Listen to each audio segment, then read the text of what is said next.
Hey, you wanna hear a good joke? Nobody speak, nobody get choked.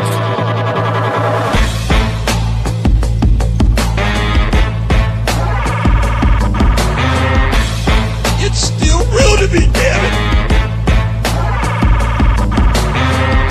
Out of here, baby!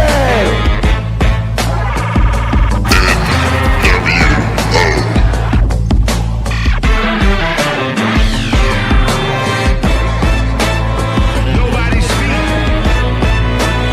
Nobody speak. Nobody speak. Nobody get choked. I knew you'd come. Ladies and gentlemen, welcome to a brand new episode of SNS. Yes, I know Sunday's in the title and today's Tuesday, but we have a very special episode for you. And when I tell you that, I really mean it today. Joining us on the other end of the phone is a former Intercontinental Champion, United States Champion, Tag Team Champion, WCW World Champion, former holder of the 10 pounds of gold, founder of TNA Wrestling, and as of this year, a WWE Hall of Famer. He is the King of the Mountain, Jeff Jarrett. How are you today, sir? Good, Richard. You got that all in one breath. I'm impressed. All kidding aside. Thanks for having me on, and looking forward to chatting. And wow, what a super busy week we had, and very, very excited to be rolling into Starrcast. I was going to say, out of all the weeks you've been in wrestling, have you seen one as busy as this one in a long time? It's been quite a while. If you take in starting last Friday, head to Mexico City for Triple Mania and everything that went along with that, and then get back Sunday afternoon, and then literally Monday morning it was like wow. I'm not even sure really if I could do it justice, just because we're here. The fight production has as it relates to Starrcast has taken on a complete life of its own and a lot of moving parts. When we started into this venture, it was, basically live podcasting, and that sounds rather simple. But man, a lot of moving parts, a lot of great talent. That's the thing that I'm, I guess, most excited about is that the viewers, never have I been a part of an event that we're going to be broadcasting stars from 5 different decades, multiple generations. It's really, really cool. I mean, we got a guy like Bill Apter and then, Dave Meltzer and Bruce Mitchell and Wade Keller, and just the list goes on and on with the journalist, and then the talent side, and you have all the unique things. I mean, I'm looking at where in the world are you going to see an ICP a live broadcast, a That's roast what we of were Bruce saying. Pritchard, 83 weeks with Eric Bischoff, a TNA panel, the demise of WCW, the Starrcade, that whole panel. There's so much going on. It's crazy to think this is all going to be under one roof, under basically 4 days. Yeah, I was So going to say I'm excited. As you can tell, I'm excited. How did you get involved in this? How did it come about that you're producing the Starrcast part on Fight? Well, it's really a unique story. It's how it's all layered together. Obviously, me and Bruce Pritchard have known each other for 25 years. I did Ric Flair's podcast several years ago, and Conrad was the host of that. So me and Conrad, we basically hit it off really from day one. And he has always jokingly, but not so jokingly, sometimes in the business we call it rivet on the square, just sort of prodded me, "Hey, Jarrett, when are you going to do a podcast?" And I took it as a joke at first, and then he sort of stayed on it. And I'm thinking to myself, okay, this guy's not actually joking. He does want to do this podcast. And then we just developed a good relationship. And then he approached me and was a little more serious. And then, I just, A, it's a huge commitment. B, I'm a podcast fan and never have viewed myself as maybe a podcaster. But heck, if David Penzer can do it, anybody can. But I digress. But no, just, everything that went with it. And then sort of one thing led to another. And then when Starrcast came up, he said, "All right, you won't do the podcast, but will you do a TNA panel?" And I said, "No." And then as he sort of stayed on me and we talked about it and how things were laying out, I said, "Yeah, I'll be on board, Hall of Fame." early April, and since that time, I really hadn't slowed down. Lots and lots of appearances at minor league baseball games, autograph sessions, wrestling shows. I went to the UK and over what was it, 9 days, 13 appearances. So just been super busy. And I said, yeah, I'll do it. And then I agreed to that. And then, on a whole different set of circumstances, me and Fight have had a relationship for quite some time, dating back since Wrestle Kingdom 9, 3 or 4 years ago. And they've wanted to do something. So as we were forming that partnership, and Starrcast was sort of on the personal side, and I said, why not marry him? And I approached Conrad, and he was like, sure. What does that mean, actually, though? And then as we sort of started peeling the layers of the onion back, one thing became very clear, that this is it's must see TV, and that's what I tip my hat. All of the credit goes to Conrad and his team. We're at Fight. We're lucky to be in Global Force Entertainment. We're lucky to be a part of it, and we just want to sit back and capture the emotion. The happy, the sad, the ugly, the crazy. And it's funny how I sort of got a little bit of redemption, shall I say, that Conrad said, now, after I agreed to do it, he said, now don't get up there and have a bunch of softballs. I want some real stuff. Jeff, I want you to tell your real story and that kind of stuff. And then as we talked, I pulled the ace in my hand and got Steiner to be a part of it. You are a gutsy man, sir. When we saw that, we went, oh, poor Conrad. So I just hope Conrad makes it coming out of the TNA panel, but I know it's going to be a lot of fun. But Scott, love him to death, known him for years. He is half crazy. And Conrad, I don't think he actually knows what he's really signed up for. It goes without saying, Conrad's a promoter, and the TNA panel is my responsibility. So Conrad, I think, without giving it a lot of thought, signed off on it. Just after I told him, yeah, I've got one of the boys. That's who you wanted. And, oh, who is it? Oh, it's Steiner. He said, oh, go, great. Wait, really? That was the conversation. That's awesome. And so he came back out now. Scott is ready. He's got the calculator out, and the chances of him running into Conrad are very, very good. Is someone following around Conrad for Twitch? That should just be a stream on its own. That's good. Twitch is there. That's it. What's cool is, Twitch and Fight are going to be working together. We're going to have the live stream for 4 days on the main page of Twitch. And so this event just continues to evolve and grow and get bigger and get bigger and get bigger. And the same with All In. If they would have just stopped at the sellout, it still would have been an amazing, spectacular success. But as the card got laid out and things got bigger and even bigger and even bigger, and the weigh-in is going to be on Fight, just all the different pieces of the puzzle that have layered into this thing, it's truly turned into certainly the biggest independent wrestling weekend of the year by far. Well, this is or non-WWE weekend, if you want to call it that. It's huge. So I'm very excited to be a part of it. Next question actually involves All In, because during the conference call, and you said that this kind of parallels Super Clash 3. And I would like to know, what are the parallels between that event and All In taking place this weekend?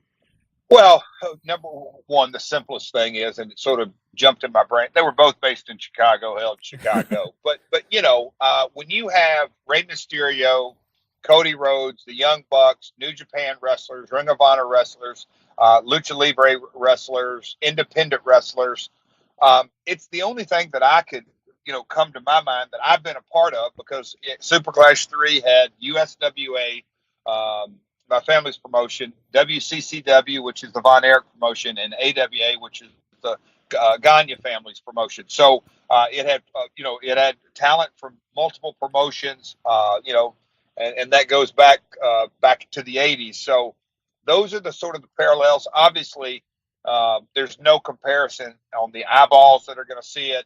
There was no convention built around it like a Starrcast. Obviously, there was no streaming service.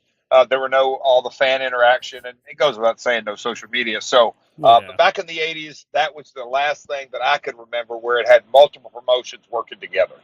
Yeah, when you said that, I was actually really intrigued, going, I don't know how they promoted that show. Well, it was tricky, one. Two, it was the early, still in the 80s. I don't want to say it was the infant stage of pay-per-view by any stretch, because we were 3 or 4 WrestleManias in. But, there were still closed circuit outlets. There was, the pay-per-view business wasn't as easily distributed as it became in the 90s. We all had our local TV that we were promoting it, our 7-state region, USWA, WCCW in Texas had their network, and then of course Vern and AWA. So those were the avenues, and then we did local, or they did, local marketing, and then town specific marketing. Back in those days, the Gagnes, they ran Denver and Las Vegas and San Francisco. They ran towns out west. So it was just obviously the business has evolved, and how you promote things has evolved as well. So you're doing a karaoke panel. Is that actually a panel? I don't exactly know what to call it. I don't either. Because this is honestly the first convention I've ever seen broadcasted to fans at home, and I think that is tremendous. Yeah, I do too. And when we sat back and looked at sort of the, we'll call it, the whole convention is sort of off the grid, in my opinion. But when you really want to get off the grid, you have a DDP workshop, which I'm super excited about. So you have a yoga workshop. You've got not one, but you have 2 karaoke sessions, the villain. And I have a feeling his vocals will probably be a little bit better than me and Bruce's, but that's okay. But then you also have the Papa Buck Jam session. You have a Botchamania. You just have all this different stuff that, everybody likes a good train wreck. This is true. Or a car wreck. You sort of turn your head and look at it. Well, Starrcast has got a lot of eyeballs on it, and it's going to be, to me, it's going to be captivating. But when you look at the serious panels, as far as the Monday Night Wars debate, Bruce and Eric, as we say, that's a main event in any card in the country. They're going to tear the house down, but it's going to be riveting, because everybody who is a fan of that era, I don't say they have to live it, but a guy your age, Rich, you certainly can have become a fan of that Attitude Era. That defined my teenage years. Yeah, and so when you think back on it, everybody has, were you a Yankee fan or were you a Dodger fan, or what side were you, a Laker or a Celtic fan, or whatever the rivalry was. Most people, if not all, in my opinion, favored one brand or the other. So you always were going to look through it, and I'll say with a biased opinion, or through rose-colored glasses, or however you want to say it. So the Monday night debate's going to be very, very good. Shivani, Sean Mooney, and Jim Johnson, that's WWE composer.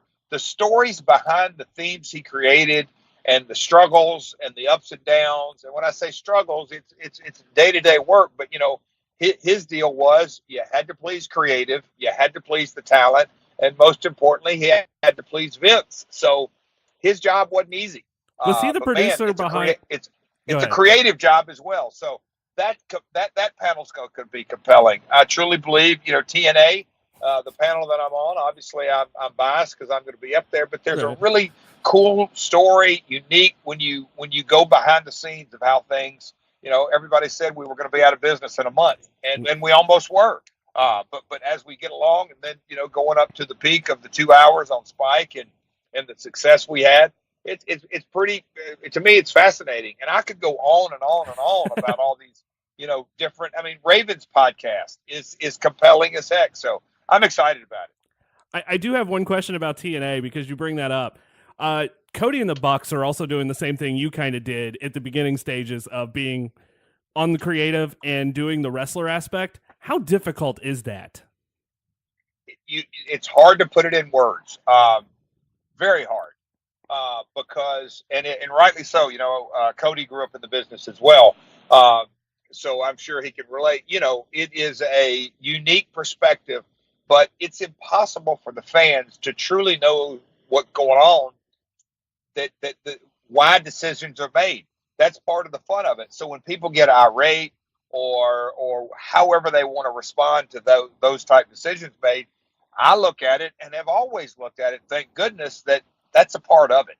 That's a part of it, good, bad, or indifferent, but at least they care. And I do know this, if things are going great, the talent is spectacular. When things are going bad, all creative is terrible, or matchmaking is terrible, or booking is terrible. That's the nature of the business. So being as a part of the decision making of creative / booking is a thankless job. If you know that going in, you don't get wrapped around the axle, and that's a part of it. So I'm happy for those guys. They're seeing a side of the business that I'm sure they probably weren't expecting to see, but I'm happy for them. One other TNA question, just because I kind of want to know, how did the 6-sided ring come about? This story's been well discussed. I was working for Antonio Pena, the original founder of AAA, down in Mexico, and I went down there, and they used the 6-sided ring quite often. They're big shows, and it really, really captured my imagination. At that time, across the board, we were, in discussions with networks around the world, with toy makers, with video game distributors. Every turn of the executive path that I was on, the first question I was always asked, how are you different from your competitor? Tell us how you're different.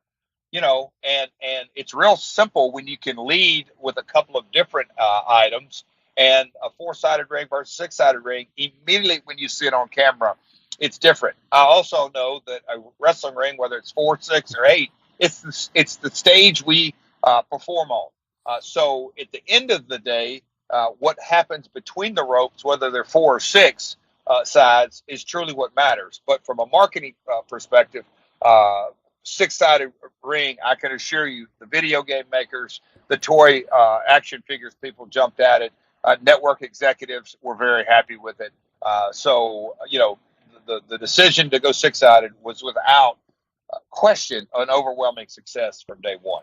Got a couple of more questions for you. The next one, what do you think the biggest takeaway for the fans is going to be this weekend?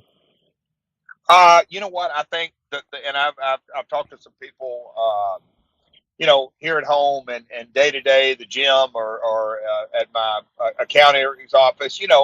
When you have the opportunity for a wrestling fan that I said goes back, 50 years, 3 or 4 generations, however you want to say it, and you could purchase content that spans, I think it's going to be in the 60-hour range, but well over, I think the advertised is over 40 or 45 hours.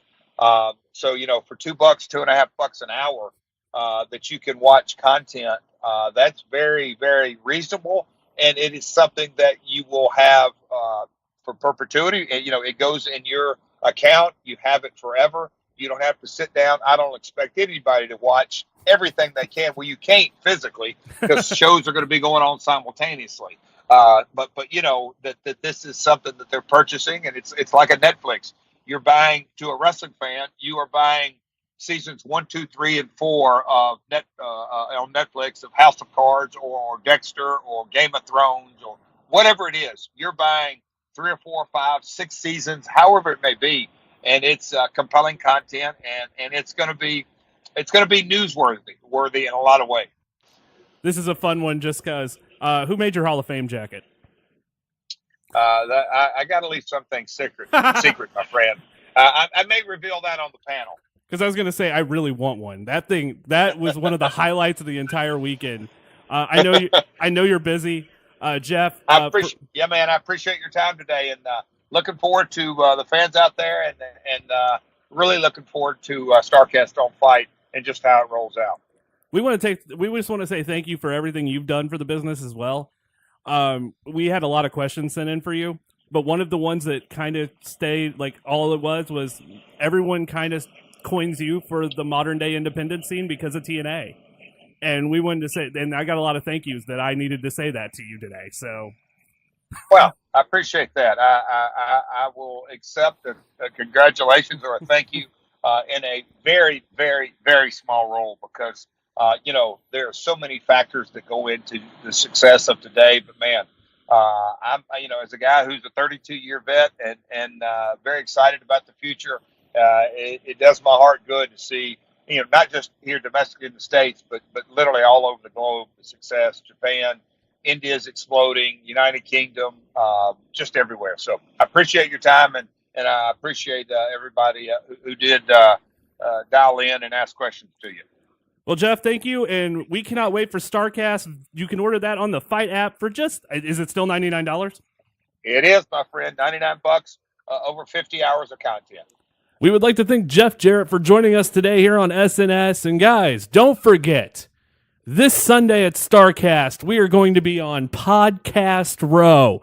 Come out and have a chance to hang out with us, play some crazy games, win some awesome prizes. Who knows who's going to show up? And you have a chance to step into a wrestling ring.